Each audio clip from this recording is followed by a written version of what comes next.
Welcome back, everybody, to another exciting episode of We Have Cool Friends, brought to you by the Ask the Accountant Network. We're here in the Brewdog Hotel this time around, not quite the Brewdog podcasting studio we used to, but it's a nice place. Yeah, it's working well. Yeah, the food is absolutely on point, but what's even more on point is our fabulous guests. We got a really good one today, haven't we? We have, and what I love about accountants and bookkeepers is so few we speak to actually have what we think is the natural traditional journey of school, college, university, employment in accountancy, etc.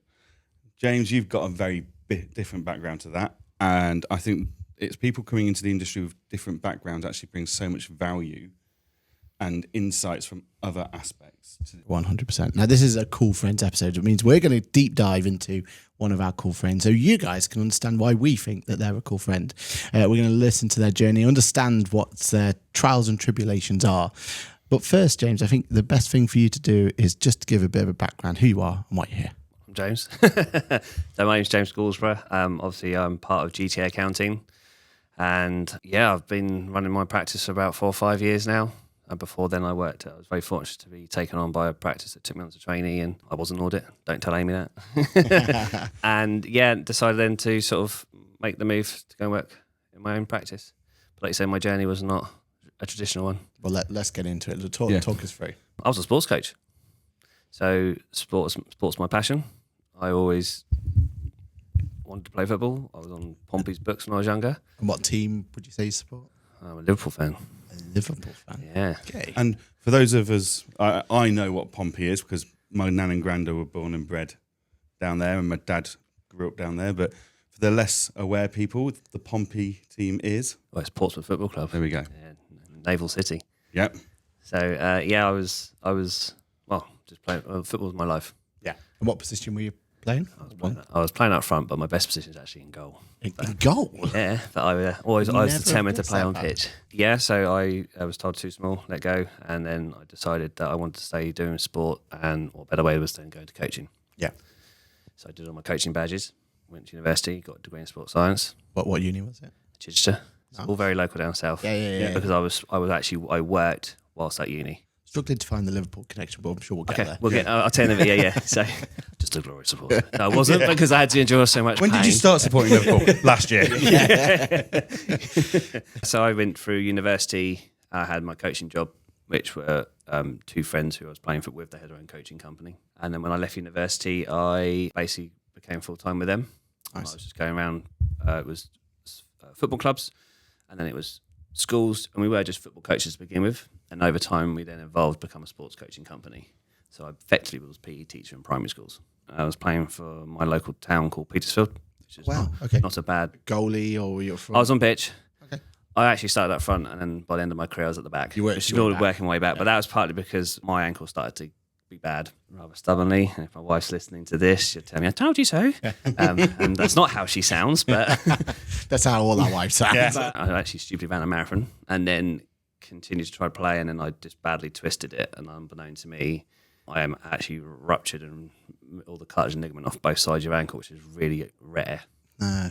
And obviously when I started going through treatment, they realised I'd actually broken that ankle previously, which I didn't know. Not sure how I did that, but there you go. That sounds like something that might twinge. But were you drunk at the time? Do you know? No, I actually think I can vaguely remember probably playing football, and I thought I just twisted it. Yeah, and you were determined not to get off the pitch. And I was just I was always that player that would put myself in a position where unlike a Premier League footballer who would trip over a bit of grass, roll around, and get carried off. You carried on because you're a hero. Yeah. So I wouldn't say I'm a hero. I think more stupid than anything. Well. But I just remember feeling something and then just carrying on. It was I had my sports coaching job, so I couldn't just be off work. So persevered. And that's probably when I broke it. I did a lot of damage. No. And of course, I went for what was thought was a routine operation to sort it out, and I got told I had to stop playing sport and to change my job immediately. Stop playing all sport, like even chess. Is that a sport? Oh, well, I was about to say golf. I can play golf, but I've had to learn that. So I can't swing. So the body has, way. So basically, I have to. My upper body's where the strength comes from. So I can't flex my. So basically, my ankle's bone on bone is what I'm trying to say. Yeah. Back when I had the operation 12 years ago, they said they wouldn't fuse it then they didn't want to because of my age. And also I wanted to have a family. I wanted to be able to run around after we've got one daughter. So that was really hard. It was also a great wedding present for my wife because we literally came back from honeymoon. I had the operation and then I was under her feet for 6 months. That was really testy. But she's a keeper then, is that? Absolutely, yeah. I put her through the middle and back. Yeah, that happened. To have that thrown at you is like, oh, what next? But I was very fortunate in that whilst I was in a sports coaching company, I actually was given the responsibility to end up running it. So I actually got to understand how the business worked. Yeah. And I was very fortunate that I had an accountant who's now my business partner, ironically enough, James. Wow. Other James, is often referred to in my Navy's podcast. When I took on the business, I didn't realise how much of a mess it was. I was just a sports coach. I don't have a clue how to run a business.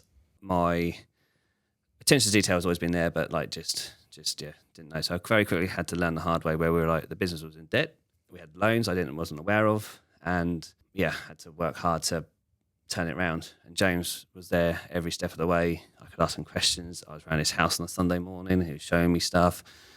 And I was like, wow, this is amazing. I love this. Why didn't I do it sooner? And obviously then when I hurt myself, it was like a wake up call. What do I need to do? And I very, very quickly realised the business wasn't big enough for me just to sit and run it. The beauty was we were all coaching, we were all going out to schools, and that's what worked. So I took a step back. James obviously had his small practice, but couldn't employ me. So I enjoyed the business development side. And he said, why don't you go and do your accountancy to help you understand it further? Yeah. But also for me, I wanted to understand what I did right with that business. I'm sorry, what age bracket we're talking now? I was 31. Okay, yeah. So it was like, wow, okay, what do I do? Just got married, got a mortgage. I was like, oh crap, what do I do? What do I really do? Apprentice wage wasn't quite a thing. Is that what you're saying? Yeah, when literally was like going, so a practice took me on an office about 20 minutes from my house, but they had offices around the country. Yeah. So it wasn't like a top firm, but they had presence around. Yeah. I remember the words very well from my old boss, which was sink or swim, James. And it was hard work because I was going back to a proper trainee wage. I went back to the old, when you're a trainee, to do the filing first. Yeah. Then had to put a permanent file together, how to do what's a working paper file and a tax file, and then got promoted to shredding. Ooh. And then promoted to bank making. I had to do that as well. In fact, I got you had to do that on top of everything else. In fact, I got told off in my first week because our head office, they always relied on like their titles, and every week they seemed to have a new title. And obviously, my boss's old boss was, you don't need a title; it doesn't mean anything, which is true. But I decided to put at the bottom of my email, Chief T-Boy, chartered Chief T-Boy, and I got a grilling for it. I imagine you did. So I worked, made the tea, obviously, the shredding, the bank rec, and then worked way up. And then I obviously was left there as audit manager. Oh, wow. So you really went for it. And what qualification were you doing at the time? I was doing ACCA. So you went straight to... I literally was just thrown straight into ACCA. Whoa, Not even AAT. I had to do, obviously had no exemptions, so I did all the very first ones all the way through. So my journey from not being qualified to qualified was 4.5 years. Amazing. And we'll come on to where you are now, but you must see like your staff going through that now. Would you recommend the AAT? Absolutely. Then you think it does build it, right? It's just a good grounding. I mean, I was pushed for ACCA straight away because my old boss was just like, you're kind of come out qualified and you'll be up against young guns. Yeah. And you need to make sure that we will always give you the tools to do what you can, but you've really got to go quickly. Yeah. It doesn't help along the way that we had our daughter, so I was trying to smash through the exams to make sure and get my, because it is still very much you're at that level when you qualify, or you pass exams, you get your pay rise and so forth. Yeah. So to throw in her to having a child as well as my wife is an absolute saint. So and still had to make the tea. You're still T-boy as well. I was still T-boy. Yeah, I was still T-boy, and that never lost that title. In fact, I still make the tea in the office now. Stick with what you're good at. Yeah, exactly. Brilliant. So you got your qualification, you got the audit manager. What next? I started to get to a ceiling. It wasn't because I thought I knew better. The practice I was in, actually, my two bosses, it was an office buyout. So effectively, we demerged from the main company. And one was always wanting to retire, and one was going to buy the other one. I love both of them to bits because they gave me so much in terms of knowledge and opportunities. But I was starting to get caught in the middle of they weren't fighting, but it was a game between the two. Yeah. And rather than trying to deal it themselves. They were using me. So one would tell me one thing, one would tell me another thing. And that started to sort of grate on me. And also I was working every hour in the sun because one was trying to sell. And of course that means they're maximising the opportunity, which is what we also teach our clients, isn't it? We always try to maximise exactly the right. opportunity. Exactly I totally right. get where it's coming from, but it put a lot of pressure on me. So obviously I always had James as a friend still. And whilst I was training, some of my friends started saying, "Oh, you're an accountant. Do you want to come and do you want to do my stuff?" And obviously being an ACCA member and a student, I'm not allowed to. So James said, "Well, I've got my own little thing. Put them under my name. I'll sign it all off. I've got the AML, I've got all this, and you can just do the work." So I spoke to my old boss and he said, "Well, as long as it doesn't affect your studying, that's fine. Yeah. And it doesn't affect my job, your job with me. I'm happy with that." So that kind of started to grow as well. And it started then to become like, oh, I'm working in the evenings. I'm working the day doing my job and I'm working in the evenings doing this. And studying. And studying. And I'm like, something's going to give at some point. And I made a huge error on an audit, which was not a nice experience. But it was a lesson learned because I started to realise too much. Yeah. And what did I want to do? And obviously having the experience of what was going on with practice I was working at. And then to the point where James was like, it's getting so big, one of us has to jump in full time. And I thought, I'll do it. So I did. And it's been one hell of a journey ever since. But that's how it happened, yeah. So James and I, it was always under James's name. And then we decided to properly make the practice a 50-50. So then we kind of closed down his one and started our one together. Oh, wow. And moved his clients in. And the clients that I was working for him. Is that still structure you got now? Have you brought anyone else in? Or, So yeah, that is the structure now. So obviously, when we did it, as we actually our registered name is Garrett Adam Accountants.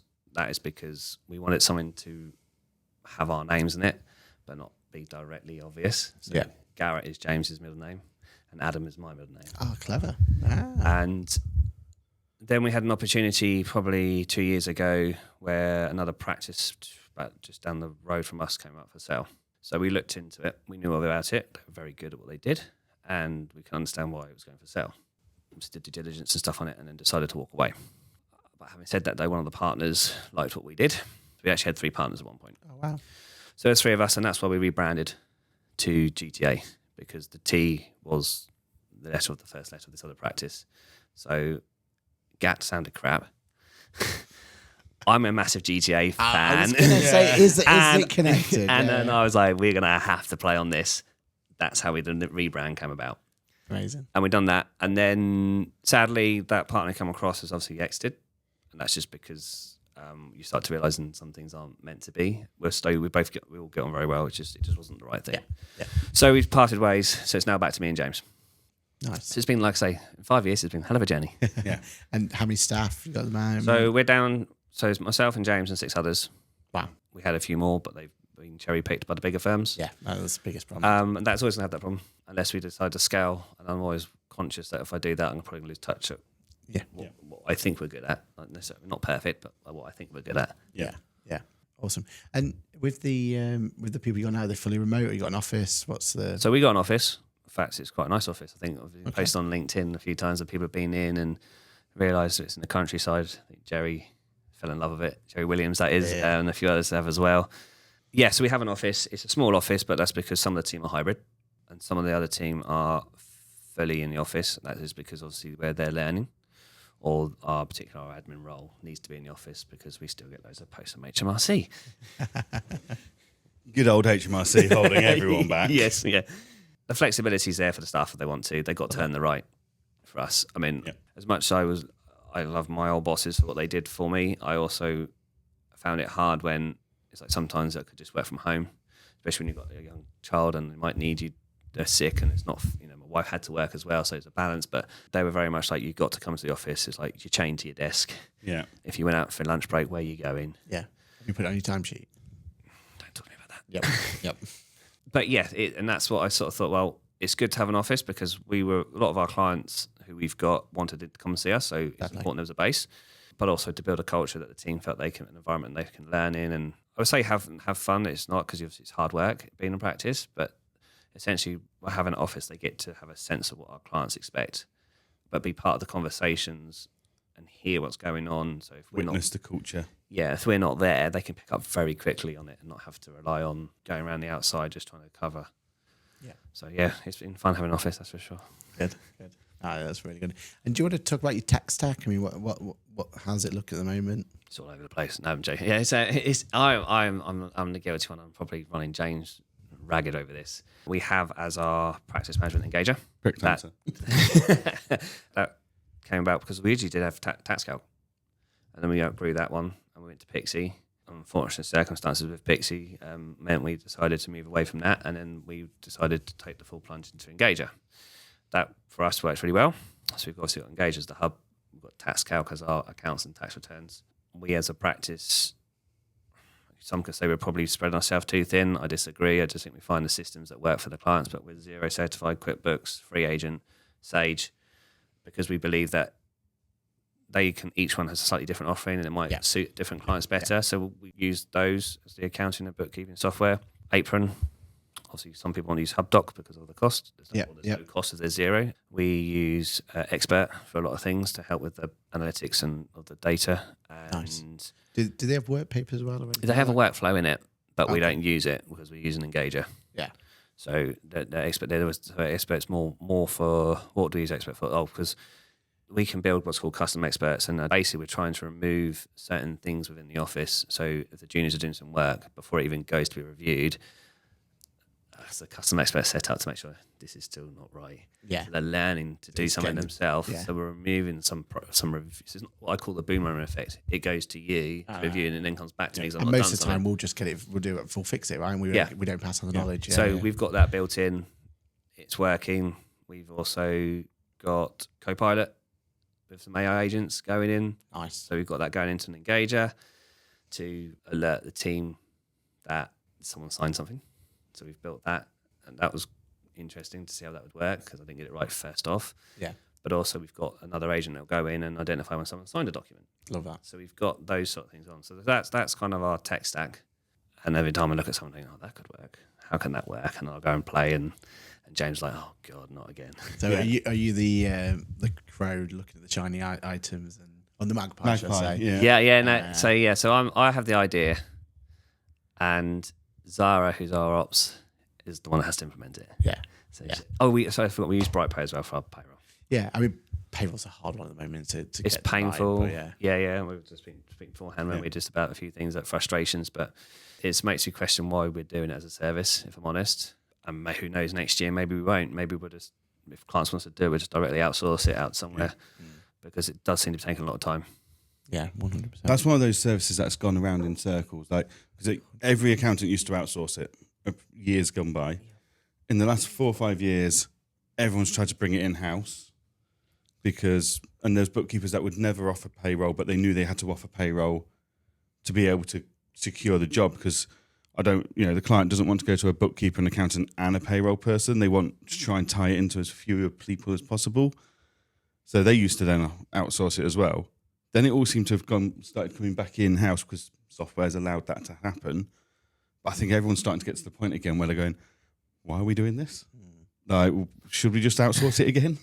Yeah, for us, the hassle is mainly the fact that payroll seems to be okay. It's more the pensions. And it's just becoming more and more painful. HMRC trying to keep up with tax codes and stuff. Yeah, constantly that tax code's being changed, and you've got to go, why is that changed? And then especially when they're trying to make a grab on dividends and other stuff, and they're trying to collect through the tax code. And it's like, well, the whole point of being a self-assessment is it falls out in the wash. Yeah. So you end up then on the phone for God knows how long, and then resolving it only to happen again exactly the next month. Yep. And you just think, we're wasting so much time. Is it actually worth us doing it? It ends up being, you think, well, let's revisit our prices, and the clients will go, wow, no. Yeah. It's not worth it. And that's before the P11D changes come in. Was it next year after? Yeah, it is, yeah. Because obviously we geared up thinking that'd be great, we'll do that, and then it's like, no, we've got to do it delayed, and again, that's another thing you're thinking about. But then going back to the point that you said about looking to outsource again, now I think people are, because they're using your own company email address perhaps, so they appear to be a member of your team, which is why people are liking that idea, I think, which is why we're looking to explore it again. Yeah. The only thing I've seen within our network is that people have outsourced, and payroll's such a, you've got to get it absolutely spot on right. And if they are making mistakes, or if they inadvertently drop the ball somewhere, it's your relationship. Exactly, and there is that as well. You've got to figure that out and you would balance that. We also had the issue where when we took on the clients from the other practice, we moved them onto our payroll software, and unbeknown to us, now some of those clients we didn't do the personal tax on because they wanted to do it themselves, fair enough, but ideally I'd always like to try and make sure we see it and do it so we can have two hats on. But unbeknown to us, HMRC duplicated the payroll scheme. Yes. Even though we had the right ID, had the same ID, the same, everything we're trying to do is matches the old one. It hits HMRC and they duplicate it. So from a payroll perspective, you don't see it. Yeah. You only see it from a personal tax. And of course, we weren't dealing with personal tax. And then, of course, then the client's going, well, you're filing things twice. Yeah. I'm like, no, we're not. I talked to HMRC in the PAOA department. I go, no, you've only got one. But of course, the other personal tax is when you get to see it. Yeah. How many times have we had to resolve that? So many. Yeah, so many. And it's frustrating. Yeah, moving payroll mid-year is just a no-no, isn't it? Yeah. So from your marketing point of view, because I've always seen you guys, like you've got yourself out there, and we'll talk about the podcast, we'll keep that separate, we'll get out of that whole separate, but what has been the strategy of the business, and which of the part, because I really like this dynamic, there's two of you there, because I think that's where I've definitely, the practice would be better off, put it that way, if there's two of me, right? Yeah. Like, I've always said that, but with you've got that dynamic. Which one's like the marketing side and which one, or was it none of you? So to begin with, it's none of us. Yeah. James is very good at getting stuff done. In that he's always enjoyed doing, getting head down, or rolling your sleeves up, getting stuck in, doing the work, and very good at making sure people understand what they want from it. I guess I think my experience of being with having that coaching business was aware of that, and I've learned over time to be better at talking to people. Yeah. Which is quite ironic when you're a coach. Put me when I was coaching, which is why I'm so animated with my hands still. I keep them still. Keep it going. When I'm comfortable, I'm fine. And they put me on the field or wherever I was coaching, I could talk. Put me in a room of people, I couldn't. I'll just go to bits. So I learned how to talk, and then from then I was like, how do I market that? So I've learned to essentially market us. And I was doing it ourselves, and then we've actually got someone else doing it for us now, because I've, again, had the ideas. I start doing it and I go, oh, that is just rubbish. That sounds familiar, that, doesn't it? Great idea and poorly executed. Yeah. That's our motto. I'm like, oh my God. So, I've got someone, Kelly does our marketing, and she's just gone to a whole new level. So when we became GTA, the other partner who left was responsible for it. I mean, I started to realise then that's probably where I needed to be, putting myself in there doing it. Because I was kind of like, that's not saying I would have done it better, but it just wasn't the theme I thought about. So when I sat down and said, what do we want to do? I said, well, GTA. Why are we not doing GTA animated stuff? With being respectful, but not infringing on any sort of potential litigation or anything like that. You know, and not going for the kind of more dodgy GTA side. Absolutely. So that's what we did, and you'll see obviously on our socials, Kelly's done very well with implementing that. Yeah. And we've utilised AI doing that. It's just been quite cool. So that journey. But yeah, it was for me, it was just to try something and see how it went. It was literally put my finger in the air and see how it goes. Love that. So you're waiting for the next game to come out to even do another push? Is that what it is? Yeah. Well, and obviously, you'll have to do some research as well. So you're going to have to take some time in the day. Absolutely, yeah. I think I'm going to. And that's probably work related. You're going to need a new console for that and the game. So that's all business expenses. You're researching the market. It is, yeah. I'm going to have to, I think I've blocked out next year Fridays to do this. Billy's got Fry AI. You've got GTA Friday. We'll work with it. Yeah. Brilliant. Just picking up on what you were saying about having a partner. So you've run your firm. Now you've got an investor that you report into, as it were, but very hands off. Yeah. I've got an investor in my firm who actually he's got a background in coaching and mentoring. So actually, he has been a great resource for me and I need to pick up the phone and speak to someone, which a lot of sole operators, even whether they're limited company, sole traders, whatever, don't have that resource. 100%. And I think a lot of them get better at it, and they find it amongst friends within the industry and stuff. Do you ever feel like you had an advantage there against others because you had the other James? Yes. Have you ever felt actually this is holding me back? We're not quite doing what I'd like to do, and I think we could be more successful doing what I want to do, because you couldn't get James on board with something? There is that as well, yeah, absolutely. There is that. I always thought it's very lucky that I had James as a shield. James is obviously going to retire in a couple of years, because the extent of the age gap between us. So it's also that where he was nurturing me, and sometimes when I was thinking of something, he said, well, let's just take a step back. Let's just think about it, because he's had those experiences and I haven't. Whereas sometimes in my head, and probably very guilty of doing that, or going, just let me go and do it. Let me learn for myself. Yeah. Because that's often how I learn. So there is that frustration when I go, right, I think we need to be looking at, okay, so when Apron came out last year, I was like, we need to be looking at this. And he's like, no, let's just give it a bit. And then he went to accounts this year. He's like, yeah, we're going to use Apron. Absolutely love it. I'm sitting there going, I just wasted a whole year of that. Yeah. I could have implemented that a lot sooner. Well, we always said we're friends first, and that's the point. So we get frustrated with each other quite a lot, mainly because I am a bull in a china shop. I come in and go, right, we're doing this, and this. And he's like, oh, Jesus, here we go And again. we did it yesterday, by the way. yeah. That sounds a lot like you, though. And he's like, oh, really? And he's just like, I've just got my head around what we're trying to do. And I'm like, yeah, we're still doing that, but we're going to go next thing up. Yeah. I was very lucky to have that advice, and some people aren't able to have that. Yeah. Which brings me on to, I think at the moment we're in this space where in our industry a lot of people are helping each other. You guys do what you do, and it's created such a good community. Yeah. Collaboration over competition. Exactly. Yeah, exactly. And others are feeding off it. And I think it's fantastic. And I think now people are lucky to be by themselves because they know they got this support network around them. It wasn't like that, was it? No. 100%. No. Okay, we need to get on to the elephant in the room then. So producer Lizzie has brought on a rival podcaster in front of us. We are having words with producer Yeah, Lizzie yeah, later friend- about her okay. guest choices. When it comes to collaboration over competition, I think this is going to step too far. Yeah. But no, all seriousness, talk us through that journey, because outside looking in, it was a really clever time too. And the fact you got ACCA involved as well, I think that was a stroke of genius. I know not involved now, but talk us through that journey of why podcasting? I mean, we're still figuring out if it's worthwhile or not. You know what I mean? Did you just see us do it and go, that looks easy. If those idiots can do it, we can do it. Oh, maybe not. No, not at all. Well, how did it start? So Amy and I met actually through Jerry Williams. Yes. We met. Jerry had her own little network of accountants and the bookkeepers that would help each other out. And Jerry was very good at giving insights to what she did with her firm. Me and Amy met. We obviously got on. Realised we're two peas in the pod, which is helpful for podcasting. And then Pat Delbridge obviously approached us both to do talking at ACCA Roadshow.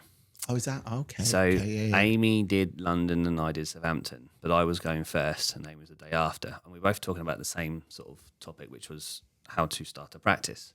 So when I started doing it and then talking to Amy, not many people know how to start it, what to do. And the questions being asked in the room were from ACCA members, like, what made you decide to do it? How did you do it?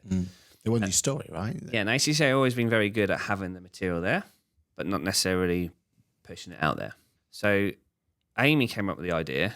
I didn't. It was Amy's. She can take full credit for it, so you can blame her. And liability. Yeah. I just tag along. So Amy got the idea of doing a podcast. Nice. Approached Pat, and Pat said, "Brilliant. Go away, have a think how you want to do it, and come back and we'll see what we can do." So we sat down and kind of drew out a plan of what we had done. Obviously, I had the experience of having James, so I've always had then that little bit of experience of someone's already done it, and obviously Amy not, but also the other side of it where she's gone by herself to be in an auditing practice, which is by yourself really hard. Yeah. And she's making a good job of it. Yeah, it's great. And when we started piecing it together, Pat was like, "This is brilliant." So we recorded 10 episodes, and then they wanted to do a video series after that, and then me and Amy said, "Well, we're quite enjoying this. How much more can we do? How much more can we support people?" And that's why we took it. We didn't take it away from ACCA. We said to them that we want to carry on doing it, and they said, "Well, we feel it's naturally gone to the point where we wanted to do. We've got enough content to help people, and it supports with the materials that we've got on the website. So you're more welcome to go and do what you want to do with it." So we expert kindly said they'll support us for these episodes, but where we go from that, I don't know. But we feel there's still a space for it. And I feel like we can go and start talking more about the journey of getting other people involved. Like you guys can come on and talk about why you started and what made you and what have you learned and things like that. Because the more people know, the less mistakes that can happen. Mistakes will happen, but everyone's journey is different. yes, yeah. And so your journey as well. and Amy's journey might not have clicked with some of the audience, but then you get another person on and their journey just completely clicks with that person and absolutely. they're getting started. Yeah. Some people, like say, have the traditional journey of going to school, maybe college, or going straight into apprenticeship and going through the ranks of an accountancy firm. Whereas others, something like myself, where something's happened, or you decide a change of heart, change of career, and that you fancy doing this, and you're going to give it a good go. Yeah. And I think everyone's got a story to tell. Are we the platform that allows people to do it? 100%. And I think also you owe it to your audience as well, because they've invested their time to start or listen to it. I bet there'll be a good proportion of them who've now taken that leap and gone through.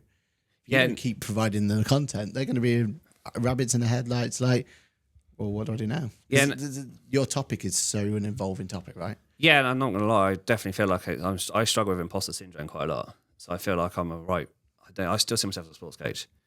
It's just ironic. And when we've done this and kind of put ourselves out there to sort of talk about it, and then you get your messages on LinkedIn saying, I've listened, I'm thinking about doing this, what would you recommend? And you sort of think, wow, this is mad, it is mad. It's so surreal. And I want to keep doing it because I always wanted to help people, which I guess has come from the coaching side. Yeah. So I don't think I'll be a business coach. But I'm saying is like, if I can help people to get to somewhere they want to do. In effect, this is you giving back. Yeah. James got you to where you are today. Yeah. It's a good point. And now you're giving back to the next generation of business owners. You're being James to a multitude of people. Yeah, well, I didn't see it like that, but yeah. I guess that's how we always look at Ask the Accountant is, look, there's leaders in pricing and stuff like that we listen to. And now we're just trying to give back what they gave their time for. Yeah. Like, you know, and that's why we speak at events. That's why we do podcasts and stuff, because it's not financially rewarding. It is for some people, but that's not what drives us. I mean, we aren't financially incentivized at all. We feel ethically and morally bound to give back because someone gave their time to us. I totally see you coming. I agree with that. I also feel that if we've got this platform, we can also shape our profession better. Yes. There's a lot of, we've spoken about before the podcast, there's a lot of frustrations that we have with paying people in our own industry. It doesn't need to be like that.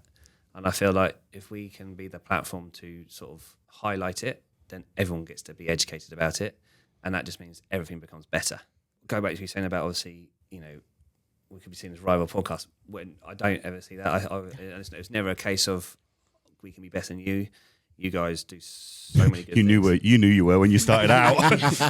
I knew you guys do so well. And Amy and I have always said we just feel like what we're doing is complementing what you guys do. Yeah. I feel that's just a nice balance because I can never do what you do. Never. But I think it's interesting. We've all gone down the same route of we didn't start a podcast to get new clients, and we were naive at the very beginning when we've asked the accountant. And in theory, we probably should have never called it Ask the Accountant. Yeah, exactly. We kind of repurposed that from the podcast and live streams that we met on, as it were. Yeah, in hindsight, Ask the Accountant branding is probably completely wrong, but we're too far in now. We can't change it. Like, we're too deep. But I think it's great though, because I think it's you two. I don't think how else you would have called, what else you would have called it. I think now you probably come up with some different names, but now you're this Ask the Accountant. For me, I think that is the brand, and also you've done very well in obviously siphoning off into Cool Friends, and which I'm very humbled to be part of. But you've got the MTD series, watch series, and other things you're doing as well. The Pit Stop. Pit Stop podcast, get those words out. Just as it never gets easier. No, it doesn't. And I think it's great because how many people want to come on it? Yeah, we're always full. You know, you're not top trump cards. They're great. They're awesome. But you think there's so many things that you're doing that you don't think you realise you are doing. Yeah, when you put it down to it, definitely. So, because we've obviously gone down this similar route, what was always your end goal at that start? Like when you first started, what prompted you to go, right, I'm going to start, because I'll always remember our chat. Like our chat is ingrained in my memory of it was me and Lizzie at the Tower in London, one of the offices we've got, and you know, we're on this call, and again we were talking about naive at that time of, well, we'll try and get some clients out of this as well, but this is more about blah blah blah. How did that look for you? Because what I'm trying to figure out is how do people out there be inspired to start their own podcast? What was it that was that flip? Did you have that conversation with Amy as to what we want out of this? What's the end goal? What does success look like? Yeah. How do you define success? Well, that's it. For us, how it's did to you help define people. it? Us is Right. always to help people to start a practice, and the fact that we know that we've had 2 or 3, Yeah. and that's the point. We've got 2 or 3 who've gone on and started their practice. There are more, but even if it was just one, Yeah. to me, that's helping someone. Because for you, it's like, back to that analogy, it's James helped you and got you to where you are, right? Yeah. So that's your give back, right? And Yeah. For me, because I think what I'm trying to say is that for a lot of people I keep listening to, and because we really encourage people to start their own, like, and their thing is, well, yeah, but who's going to listen? But if you had 10 listeners and you help one of those, like that should be a metric. yeah. Right? And actually, one of them I'm actually directly mentoring through ACCA. Amazing. Really? Yeah. And she found you through the pod. So she listens to the pod, and then realised I was on one of the ACCA mentors. Amazing. Directly messaged me to say, would I do it? So I didn't actually go through the ACCA, directly messaged me. I said yes, so we had to go and tell ACCA that I was going to do it as part of the mentoring program. And now I help her. That's I'm helping her absolutely get incredible. Because she's done actually the hard way. She Well, started. you did it the hard way, but yeah, carry on. No, she did it with no clients. She just jumped straight into it. Wow. And I was like, okay. And this is where I think and especially LinkedIn, there's a lot of smoke and mirrors. Yep. When someone goes on and says they started their practice, they've done this, and they had no clients. I'm sorry, that is absolute bullshit. You started a new limited company. Yeah. And you transferred some clients over from it. There's an element of you've either built up on the side Yes. or you took the clients that you had as your portfolio at your other previous business. Yep. That is where I feel like some of the people in our space have been a little bit dishonest. Yeah. So I felt compelled to help the person I'm helping. I was like, you have really done it the hard way, but let's spin it back, let's spin it around and use it as an advantage. Build your processes first. Yep.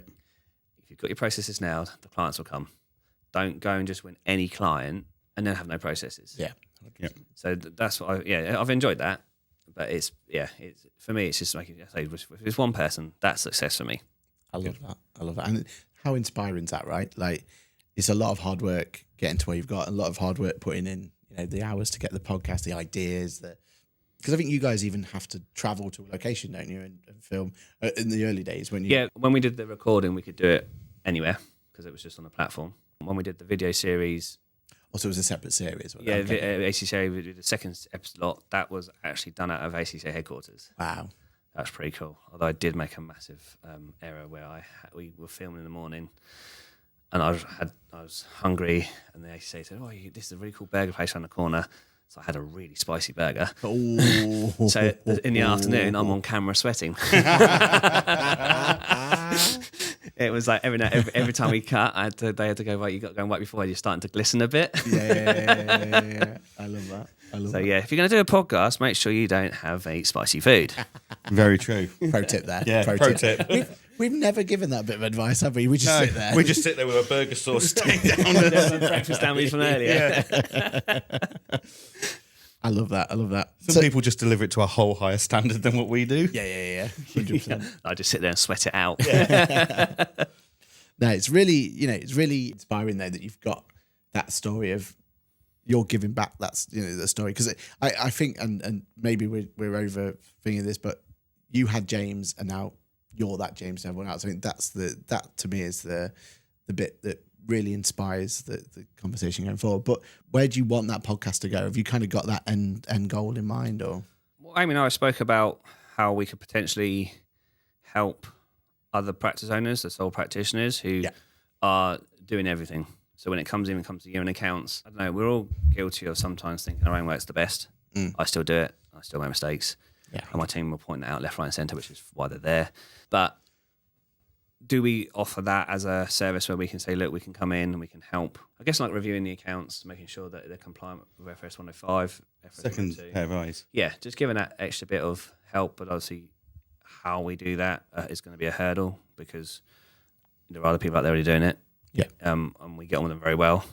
So we've got to make sure we're not upsetting that dynamic, but equally we are thinking about it. And like I said, with the podcast, we want to continue doing it.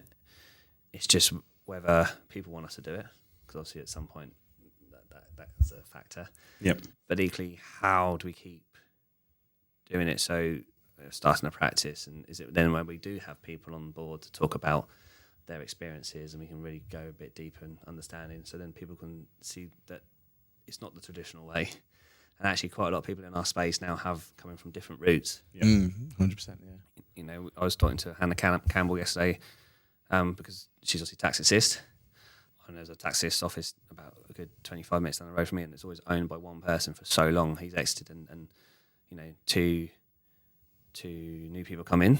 And we've had a couple of their clients come to us, and I've gone actually on and said, look, give them a chance, because they said, well, they're estate agents, they don't know what they're doing. I was like, actually, they do know what they're doing. They've got they're fully AAT qualified. Yeah. They actually are qualified accountants. So you've got to be careful with that whole how you're portrayed. Yeah. So for me, it's allowing people to tell that story. Yeah. I love that. So what about the practice? So what's your goals for the practice? Have you kind of got yourself is it now just thinking of the next steps with your partner, maybe having to come to retirement or stuff, or have you got other plans? James has said he's going first. Yeah. So I've got that always at the back of my mind, which is why we looked to have the other partner in.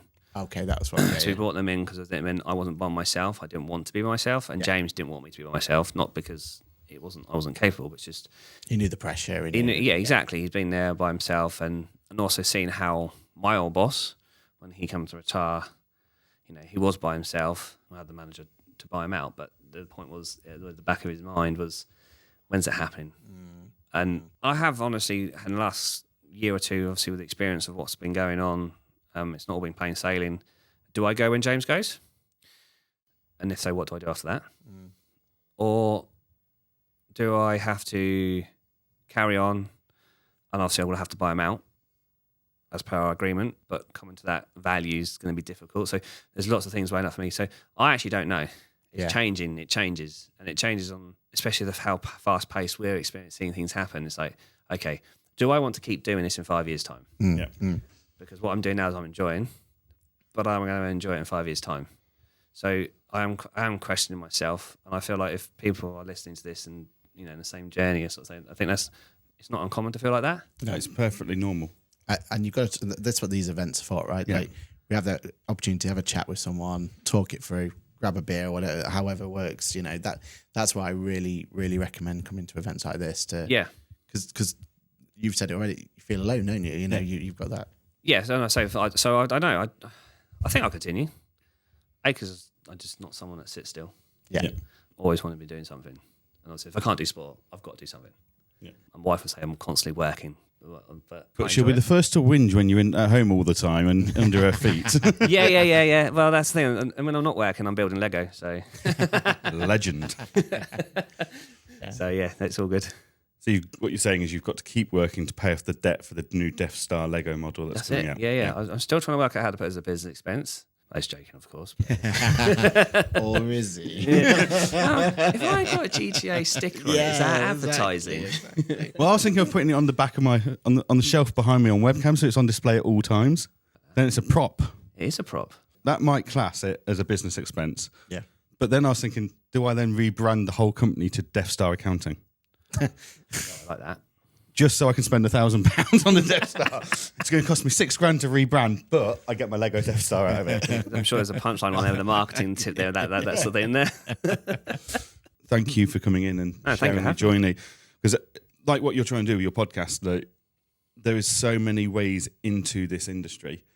And while young people aren't getting into this industry because we're seen as dull, boring, old-fashioned, which I think we're all trying to change that perception, but it's slow, hard work. And unfortunately, it's the minority trying to change the perception, not the majority. Yeah. But while we haven't got young people coming in, we do need to be looking at other options to bring people in, aka second careers, life-changing circumstances, etc. Because actually, it is a really cool space to work in. It's 100%. cringy as that sounds, but it's so enjoyable and it's so diverse of what you can be doing on a day-to-day basis, and it is what you make of it. So, yeah, thank you for sharing that journey and to our listeners so they can hopefully inspire someone else to join the industry. Yeah, if one other person signs up to the industry, because they've realised actually that is a routine. You don't have to start as a kid. Yeah. Then fantastic. Yeah, definitely. And it's good that you finally got to be a cool friend of ours as well, because we've been talking about this for a while. Yes, right? we have. This has been in the calendar, or trying to get the calendars to work for a long time. So thank you so much for giving me your opportunity to be here. Thank you for having me. I enjoyed it. Anytime. Plug away. Where can people find you? What podcasts can they see you on? What other content you got coming up? The floor is How long have we yours. got? I'm joking. There you I'm James Goulsbra. Obviously, I'm from GTA Accounting. You can find me on LinkedIn and Instagram, and also I'm the co-host of Being Counselor Boss podcast. Love that. And that is it. That has been an amazing episode of We Have Cool Friends. And hopefully you can understand why we're putting people like James in front of you, because they are just the coolest of cool friends. With a trump card now. You finally got yourself I one. know, I have, yeah. For the first time ever, we don't have you as the Amy and James. No, I've got my own card, and someone actually got me to sign it yesterday. I'm sure that was I was put up for that, but Definitely there you go. nice setup. Definitely nice setup. But thank you very much for watching. Remember, if you like this sort of content, you're in the right place. So make sure you like, subscribe, and all that sort of stuff to make sure that you see the whole world of accountancy and the cool friends that we've got coming our way. Again, James, thank you so much for being a cool friend of ours. And we've got to make sure that we come. I think actually, I was thinking through that. I think there's an opportunity for us to get us a cool location out of it as well. Yes. I think that should be Exactly. done. Yeah, Definitely. So watch this space on that one.